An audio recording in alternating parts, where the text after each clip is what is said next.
आप सभी का इस क्लास में स्वागत है। आपको थंबनेल देखकर ही पता लग गया होगा कि हम पढ़ने वाले क्या अर्थात भैया संज्ञा, लेकिन हम कुछ अलग तरीके से, कुछ बेहतरीन और बहुत ही शानदार तरीके से पढ़ेंगे। बस आपसे रिक्वेस्ट है कि क्लास को 1% स्किप मत कीजिएगा, लास्ट तक देखिएगा। 110% आपके एग्जाम में फायदा होगा। कहने का मतलब ये कि जहाँ भी भैया हिंदी पूछा जाता है जिस भी एग्जाम में, चाहे वह यूपी पुलिस का हो या बिहार पुलिस का या यूपी ट्रिपल एसएससी पेट का या भैया राजस्थान पुलिस का, कहने का मतलब जहाँ जहाँ पे हिंदी जिस एग्जाम में पूछी जाती है तो यह संज्ञा तो पूछा ही जाएगा, क्योंकि संज्ञा टॉपिक बहुत ही इंपॉर्टेंट है। अब हम जानते हैं कि संज्ञा होती क्या है। यहाँ पे जो परिभाषा लिखा गया, पहले हम यह जान लेते हैं कि जो हम शुरू से जो पढ़ते आए हैं पहले हम उसको जानते हैं, इसका भी मीनिंग वही है जैसे हम जो शुरू से पढ़ते आए हैं। किसी व्यक्ति, वस्तु, स्थान या जानवर के नाम को बोलते हैं संज्ञा। लेकिन यहाँ पे कुछ लिखा गया अलग, लेकिन उसका मीनिंग या उसका अर्थ या भैया तात्पर्य वही है, क्योंकि हमको रटना नहीं है। इस पृथ्वी पर जो हमारे आसपास जो हमें देखने को मिलती हैं या भैया पाई जाती हैं उसे हम संज्ञा कहते हैं। जैसे कि सपोज दैट मैंने ये लिया है, इसको क्या बोलते हैं भैया मार्कर, यानी कि संज्ञा, क्योंकि इसका नाम हम जान रहे हैं तभी तो ये संज्ञा है। ये भैया जिस पे लिखा जा रहा है इसको बोलते हैं व्हाइट बोर्ड, ये संज्ञा है। कहने का मतलब अगर रोड पे अगर कोई व्यक्ति अगर जा रहा है, अगर हम उसका नाम नहीं जानते लेकिन हम जान रहे हैं कि वो व्यक्ति है या लड़का है। अगर कोई लड़की जा रही तो उसका नाम हम नहीं जानते लेकिन ये तो जाने कि वो लड़की है, यानी कि वो संज्ञा है। अब जैसे कि लड़का हो गया। अब सपोज दैट अगर हमको कहीं जाना है, सपोज दैट मान लीजिए अगर हमको दिल्ली जाना है, अब स्टेशन पर जाएंगे, हम कहेंगे भैया दिल्ली का टिकट दे दीजिए, तो कहने का मतलब उस स्थान का नाम हम जान रहे हैं तभी तो बोले हैं कि भैया दिल्ली का टिकट दीजिए, यानी कि ये भी संज्ञा है। यानी कि स्थान के नाम जितने होते वो भी भैया संज्ञा है। अब अगर माना जाए कलम, कॉपी आदि लिख लिया जाता है, कहने का मतलब यही है कि जिनका नाम हम जानते हैं उसी को बोलते हैं भैया संज्ञा। और संज्ञा को मुख्यतः 5 प्रकार होते हैं, अभी उस पे हम आते हैं। अब संज्ञा के प्रकार क्या क्या होते हैं, अब हम 5 प्रकार पहले यहाँ पे जान लेते हैं, लेकिन उसके बाद एकदम डिटेल में पढ़ेंगे। अब संज्ञा के भैया मुख्यतः जो होते हैं 5 प्रकार होते हैं। पहला होता है व्यक्तिवाचक संज्ञा,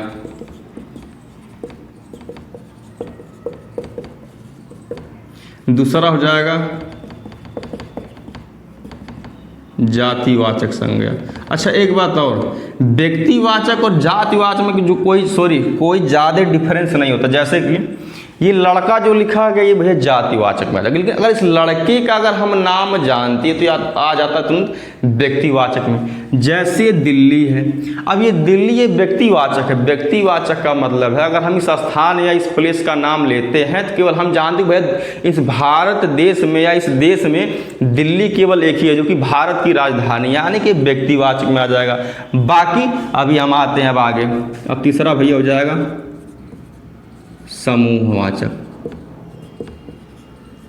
चौथा भाववाचक संज्ञा, और 5वां जो कि लास्ट द्रव्यवाचक संज्ञा। अब इसको भैया पदार्थवाचक भी बोलते हैं। द्रव्य का मतलब होता है मटेरियल, पदार्थवाचक संज्ञा। अभी हम भेद या प्रकार पे तो पूरा डिटेल से हम पढ़ेंगे, बस आप केवल लास्ट तक केवल जुड़े रहिएगा, एकदम बहुत बेहतरीन तरीके से पढ़ा जाएगा। इसको आप स्क्रीनशॉट ले सकते हैं। अब हम आ जाते भैया संज्ञा के प्रकार पर। बस आपसे यही एक रिक्वेस्ट है, केवल आप 10 से 12 मिनट का अपना समय दीजिए। आपके दिमाग में संज्ञा होती क्या है, प्रकार क्या होता है और भेद क्या होता है, एकदम एक नहीं 110% आपके दिमाग में फिट है, क्योंकि हमको रटना नहीं, हमको समझना। परिभाषा कुछ अलग, तात्पर्य वही होगा। अब हम आ जाते हैं संज्ञा के पहले प्रकार, क्योंकि आपका समय 1% नहीं लेना है। तो संज्ञा का पहला प्रकार है व्यक्तिवाचक संज्ञा। अभी हम प्रीवियस में ही पढ़ चुके हैं कि संज्ञा के भैया कुल 5 प्रकार होते हैं। तो हम पहले प्रकार पर एकदम संज्ञा का पूरा एकदम धागा खोल देंगे, वे संज्ञा होती क्या। अब व्यक्तिवाचक संज्ञा, अब हमको पढ़ने से ही पता चला कि व्यक्तिवाचक यानी कि जिस संज्ञा शब्द से हम उसको किसी विशेष व्यक्ति या किसी विशेष स्थान, ध्यान से अब समझिएगा, केवल विशेष व्यक्ति और केवल विशेष स्थान का पता चलता है जिस संज्ञा शब्द से, उसी को बोलते हैं व्यक्तिवाचक संज्ञा। एकदम दिमाग में फिट कर ली। जैसे अब अगर बोला जाए भैया लड़का, या बोला जाए लड़की, या बोला जाए व्यक्ति, अब कहने का मतलब यही है, ये हमारा है व्यक्तिवाचक। अगर हम लड़का अगर भैया नाम लेते हैं, क्योंकि ये एक संज्ञा है, लेकिन यह व्यक्तिवाचक संज्ञा नहीं होगा। क्यों? क्योंकि लड़का नाम या लड़का शब्द लेने से, या लड़की नाम या शब्द लेने से, या भैया व्यक्ति कहने का मतलब लड़का अगर नाम अगर लेते हैं तो भैया एक नहीं, हजार नहीं, लाखों लड़के आ जाएंगे। इसमें क्या बोला गया, इसकी क्या परिभाषा, किसी विशेष व्यक्ति, जब तक हम उस लड़के का नाम नहीं लेंगे कि भैया मोहन है, राम है, श्याम है, तुलसीदास है, विजय है, कहने का मतलब जब तक हम उस लड़के का नाम नहीं लेंगे तब तक वो व्यक्तिवाचक संज्ञा में 1% नहीं आएगा। जब तक हम उस लड़की का नाम नहीं लेंगे कि भैया उसी लड़की को बुलाया जा रहा है या उसी व्यक्ति को बुलाया जा रहा है, तब तक भैया वह व्यक्तिवाचक संज्ञा में नहीं आएगा। जैसे कि अब मान लीजिए स्थान, जब तक हम किसी विशेष स्थान का नाम नहीं लेंगे कि भैया अगर हम स्टेशन पे जाते हैं, अगर हमको कहीं जाना है कि हमको दिल्ली जाना है, अब स्टेशन पे गए, पहले तो वही पूछेगा भैया, अगर हम फॉर्म अगर भरते भी हैं, या सपोज टीटी जो टिकट कलेक्टर जो होता है, जो टिकट निकालता है, यही पूछेगा कहाँ जाना, बोलेंगे भाई दिल्ली जाना है, या गुजरात जाना है, या मुंबई जाना है, या बिहार जाना है, या उत्तर प्रदेश जाना है। कहने का मतलब जब तक हम उस विशेष स्थान का नाम नहीं लेंगे तब तक हम कैसे जानेंगे कि भैया वो व्यक्तिवाचक संज्ञा है। जैसे कि अब आ गया भैया कुत्ता।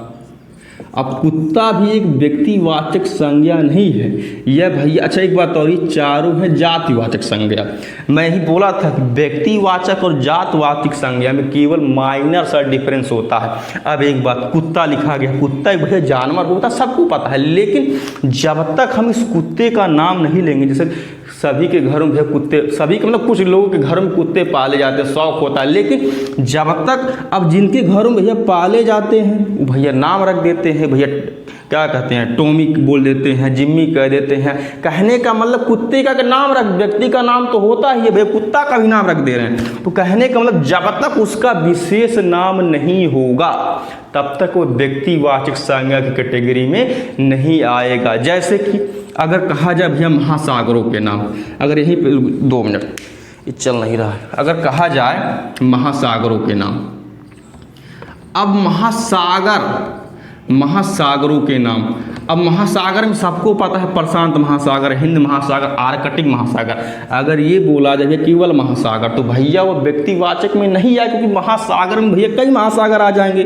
अब द्वीप बोला जाए तो भैया कई द्वीप आ जाएंगे, लेकिन जब तक उसका नाम नहीं लिया जाए कि एशिया महाद्वीप या ऑस्ट्रेलिया महाद्वीप, कहने का मतलब भैया जब तक नाम नहीं लेंगे, जब तक उसका नाम नहीं जानेंगे, तब तक वह व्यक्तिवाचक संज्ञा की कैटेगरी में नहीं आएगा। जैसे कि अगर रोड पे कोई लड़का जा रहा है तो उसको हम बोल सकते हैं कि वो लड़का जा रखा है, कि उसका अभी हमारा परिचय भी उससे नहीं है। जब हम उसका परिचय जानेंगे तब हम उससे पूछेंगे कि आपका नाम क्या है। उसके बाद अगर हम अगले दिन अगर उसको हम देखेंगे तो भैया कहेंगे सोहन जा रहा है या राम जा रहा है, यानी कि उसी को बोलेंगे भैया व्यक्तिवाचक संज्ञा। अब जहाँ तक मुझे लगता है आपके दिमाग में एकदम फीड हो गया होगा। बाकी अब हम नेक्स्ट टाइप पे आते हैं संज्ञा के।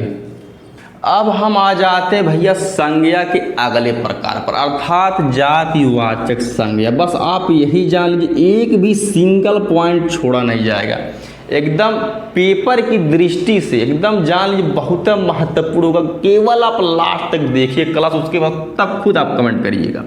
जातिवाचक संज्ञा। अब एक बात, जिस संज्ञा शब्द से किसी वस्तु या किसी प्राणी के संपूर्ण जाति का बोध होता है उसी को बोलते हैं जातिवाचक संज्ञा।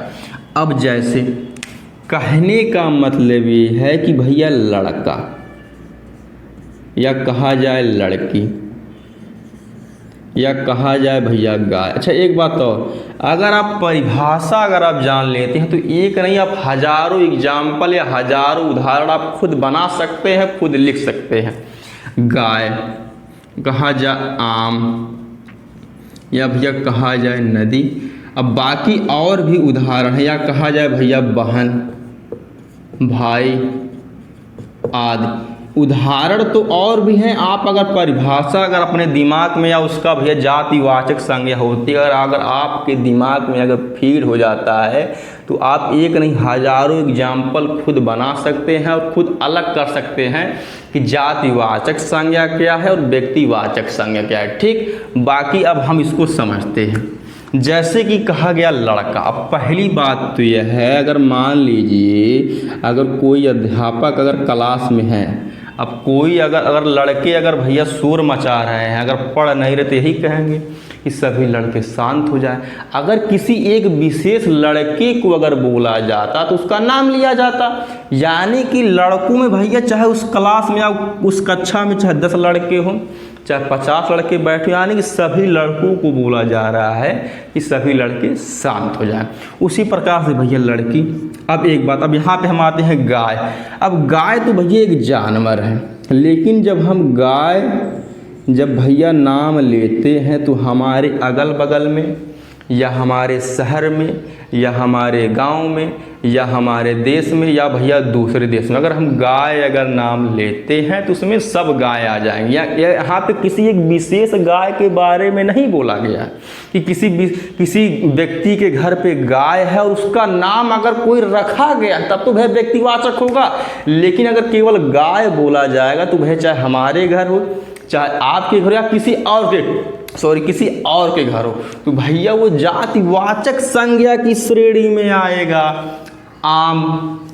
अब एक बात, अब आम अगर बोला जाता है तो भैया लखनऊ में तो आपको सबको पता कि भैया लखनऊ आम के लिए बहुत प्रसिद्ध है। लेकिन अगर आम अगर बोला जाएगा तो भैया चाहे आपके शहर में हो, चाहे लखनऊ में, चाहे दिल्ली में, कहीं भी, यानी कि ये जातिवाचक संज्ञा की श्रेणी में आ जाएगा। यहाँ पे व्यक्तिवाचक नहीं हो सकता क्योंकि इसका कोई नाम नहीं रखा गया। अब यहाँ पे नदी भी आ जाएगा जातिवाचक में। हाँ, अगर कोई नदी का अगर नाम बोला जाता, गंगा हो गया, यमुना हो गया, सरस्वती हो गया, कहने का मतलब यही है अगर नदी का अगर नाम बोला जाता तो वहाँ व्यक्तिवाचक हो जाता।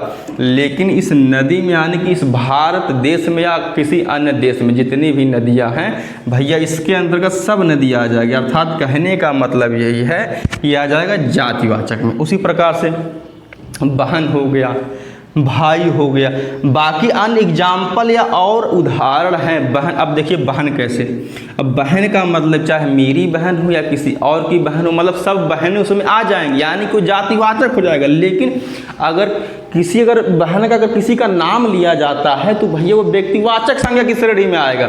उसी प्रकार से भाई हो गया। अब जहाँ तक मुझे लगता है ये भैया आपको समझ में आ गया होगा, मैंने यही बोला है।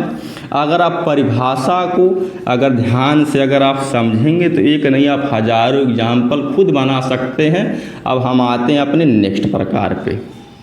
अब हम आ जाते हैं संज्ञा के अगले प्रकार अर्थात समूहवाचक संज्ञा पे। बस आपसे यही एक रिक्वेस्ट है, लास्ट तक देखिए क्लास और लास्ट में हम क्वेश्चन कुछ संज्ञा से संबंधित करेंगे। बाकी अब समूहवाचक संज्ञा का मतलब यह होता है कि जिस संज्ञा शब्द से किसी वस्तु या किसी प्राणी का बोध न होकर के उसके भैया समूह का बोध होता है, उसी को बोलते हैं समूहवाचक संज्ञा। अब हम समझते हैं उदाहरण के माध्यम से। जैसे हो गया सेना। अब जब सेना अगर बोला जाएगा तो कहने का मतलब यह है इसमें भारत की जितनी भी सेनाएं होती हैं या भैया आती हैं सभी को बोला जाएगा, यानी कि सभी सेना के समूहों को, अर्थात बीएसएफ हो गया। अब किसी एक सेना के बारे में नहीं बोला जाएगा, पूरा सेना मतलब सेना में जितनी सेनाएं आती हैं यानी सेना के पूरे समूहों को। आर्मी हो गया, नेवी हो गया, असम राइफल हो गया, कहने का मतलब जितनी भी भारत की सेनाएं आती हैं सबको बोला जाएगा, उसी को बोलते हैं समूहवाचक संज्ञा। जैसे हो गया भैया सभा। अब एक बात, अगर नेताजी, अगर कोई भी हो, कहने का मतलब अगर कोई नेता है, राजनेता है, अगर कहीं वह सभा कर रहा है, रैलियाँ कर रहा है, तो कहने का मतलब कुछ उसी एक नेता के बारे में नहीं बोला जाए। जहाँ जहाँ पे जिस जिस नेता की सभाएं या रैलियाँ हो रही हैं उसमें भैया सभी नेताएं या सभी भैया राजनेता आ जाएंगे, यानी कि वो आ जाएगा समूहवाचक की श्रेणी में। उसी प्रकार से झुंड हो गया। अब जानवरों के जितने भी झुंड होते हैं भैया सब आ जाएंगे। दल हो गया, सभा हो गया, अभी आपको बताया गया, गिरोह हो गया आदि। स्क्रीनशॉट आप लेते रहिएगा। अब हम आ जाते हैं भैया संज्ञा के अगले प्रकार, अर्थात भाववाचक संज्ञा। अब हम बहुत ही आसान या बहुत ही सरल शब्दों में हम यह समझेंगे कि भाववाचक संज्ञा होती क्या, अर्थात कहने का मतलब ये है कि जिस वस्तु या प्राणी को हम देख या छू नहीं सकते हैं, केवल महसूस कर सकते हैं, उसी को बोला जाता है भाववाचक संज्ञा। जैसे अगर कहा जाए बुढ़ापा, तो भैया हम बुढ़ापा को देख या छू नहीं सकते हैं, केवल महसूस कर सकते हैं। जैसे कि अगर दो लोग अगर आपस में अगर बात कर रहे हैं, या हो सकता है यह भी अगर सड़क पर अगर कोई व्यक्ति अगर जा रहा है लाठी लेकर के, तो हम यही कहेंगे कि भैया वो बूढ़ा हो चुका है, यानी कि वो बुढ़ापा की ओर भैया अग्रसित हो रहा है। कहा जाए जवानी, तो वह जवानी का मतलब वो जवान दिख रहा है, यानी कि इसको छुआ नहीं जा सकता, केवल देख के महसूस किया जा सकता है। या कहा जाए भैया मिठास। अब कहने का मतलब है अगर हम बर्फ़ी खा रहे हैं या लड्डू खा रहे हैं, भैया रसगुल्ला या छेना खा रहे हैं, अगर भैया वह मीठा, अब मीठा कैसे, अगर हम अपने मतलब स्वाद से ही जान पाएंगे, जब उसको अंदर लेंगे जीभ के माध्यम से या स्वाद के माध्यम से ही जान पाएंगे भैया मिठास है या मीठा ज़्यादा। लेकिन हम यह नहीं बता सकते कि भाई 1 किलो मिठास है, 2 किलो मिठास है, यानी कि भैया उसमें मिठास बहुत ज़्यादा है। जैसे कहा जाए मित्रता। अब मित्रता को केवल महसूस किया जा सकता है, यह नहीं बताया जा सकता है कि भैया 2 लड़कों में भैया बहुत 2 किलो की मित्रता है या 3 किलो की मित्रता। मित्रता कैसे, जैसे अगर बोला जाए, अगर मान लीजिए अगर 2 लड़के हैं, अब एक लड़के को किसी सामान या किसी वस्तु या पैसे की ज़रूरत पड़ी, अब यह लड़का अगर इससे बोलता है कि भैया हमको 500 रुपया चाहिए, अब यह लड़का अगर इसको दे देता है, तो भैया देखने वाले यही बोलेंगे इन दोनों में बहुत ही तगड़ी या बहुत ही गहरी मित्रता। तो मित्रता को केवल महसूस किया जा सकता है, देखा या छुआ नहीं जा सकता। अर्थात अब जहाँ तक मुझे लगता है अब आप भाववाचक संज्ञा होती क्या आप समझ गए होंगे। अब हम आ जाते हैं भैया अगले प्रकार पे। अभी हम अंत में संज्ञा से संबंधित कुछ बहुत ही महत्वपूर्ण क्वेश्चन भी करेंगे। बाकी संज्ञा के हम आ जाते हैं अंतिम प्रकार, यानी कि द्रव्यवाचक संज्ञा के बारे में हम जान लेते हैं। अभी लास्ट तक आप रुके रहिएगा, अभी हम संज्ञा से संबंधित प्रश्न भी करेंगे। अब हम जानते हैं द्रव्यवाचक संज्ञा। आपको शुरू में ही बताया गया था कि द्रव्यवाचक संज्ञा को पदार्थवाचक संज्ञा भी बोलते हैं। द्रव्यवाचक संज्ञा को पदार्थवाचक संज्ञा भी बोलते हैं। अर्थात कहने का मतलब ये है कि जिस संज्ञा शब्द से किसी द्रव्य या किसी पदार्थ के बारे में हमको जानकारी मिलती है, उसी को क्या बोलते हैं, द्रव्यवाचक संज्ञा। जैसे कि अगर बोला जाए सोना, अब सोना तो हम लोगों के पास होगा नहीं, कहा कि हम सब पढ़ रहे हैं, क्योंकि सोना बहुत ही महंगा होता है। चांदी भी नहीं होगा, हाँ लोहा हो सकता है, पीतल, अगर कहा जाए भैया घी, दूध, कहा जाए लकड़ी, पानी या जल आदि, मतलब और भी आएंगे। अब एक बात, यह भी एक पदार्थ है, यह भी एक पदार्थ है, लोहा भी पदार्थ है, घी भी पदार्थ है, दूध भी पदार्थ है। कहने का मतलब यह है कि जितने भी ये शब्द लिखे गए हैं ये द्रव्यवाचक या पदार्थवाचक संज्ञा की कैटेगरी में आएंगे। अब हम इसके बाद संज्ञा से संबंधित कुछ बहुत महत्वपूर्ण क्वेश्चन करेंगे। बस आप लास्ट तक अभी आप रुके रहिएगा, उसके बाद कम से कम बाकी भी आते हैं। अब हम आ जाते हैं संज्ञा से संबंधित कुछ बहुत ही महत्वपूर्ण प्रश्नों को सॉल्व कर लेते हैं। जैसे कौन भाववाचक संज्ञा है। कहने का मतलब ये है कि इन चारों विकल्पों में से कौन भाववाचक संज्ञा है। लेकिन आपको एक बात और बता दिया जाता है कि जितने भी ये 3 क्वेश्चन लिए गए हैं ये किसी न किसी एग्जाम में आए हुए हैं, जैसा कि आप यहाँ पे देख भी सकते हैं। अब यही बोला है पहले क्वेश्चन में कौन भाववाचक संज्ञा है, तो भैया इसका ऑप्शन नंबर सी अर्थात मित्रता का है, क्योंकि मित्रता को हम देख या छू नहीं सकते, केवल महसूस किया जा सकता है मित्रता को, अर्थात ये भैया भाववाचक संज्ञा है। बाकी भारत अब यह एक देश का नाम है जहाँ पर हम लोग रहते हैं, यानी कि भैया व्यक्तिवाचक संज्ञा। क्यों? क्योंकि ये भारत एक अकेला देश है, लड़का जातिवाचक। बाकी हम आते हैं अपने नेक्स्ट क्वेश्चन पे। निम्न में भाववाचक संज्ञा है। अब इसमें भी पूछा गया कि भाववाचक संज्ञा इन चारों विकल्पों में से है कौन, तो भैया हो जाएगा बीमारी। कहा कि बीमारी को केवल महसूस किया जा सकता है, उसको भैया छुआ या देखा नहीं जा सकता। बाकी भैया मोहन और दिल्ली हो जाएगा व्यक्तिवाचक संज्ञा, बाकी लड़का जातिवाचक। अब क्वेश्चन नेक्स्ट, पशु चर रहे हैं रेखांकित पद अर्थात भैया पशु। अब यह भैया है जातिवाचक संज्ञा। क्यों? क्योंकि अगर हम जब पशु जब नाम लेते हैं तो भैया हमारे अगल बगल के जितने भी जानवर हैं या किसी अन्य देश में भी भैया पशु हैं या जानवर हैं, भैया सब उसी में आ जाते हैं, अर्थात ये जातिवाचक संज्ञा होगा। इस क्लास का लास्ट क्वेश्चन है। बाकी यही कहूँगा कि लाइक शेयर सब्सक्राइब करते रहिए। अगर आपको कंटेंट आपको अगर पसंद लगा हो, अगर समझ में आया हो तो एक कमेंट करिएगा, लेकिन आपसे एक रिक्वेस्ट कम से कम लाइक शेयर सब्सक्राइब करते रहें। बाकी धन्यवाद।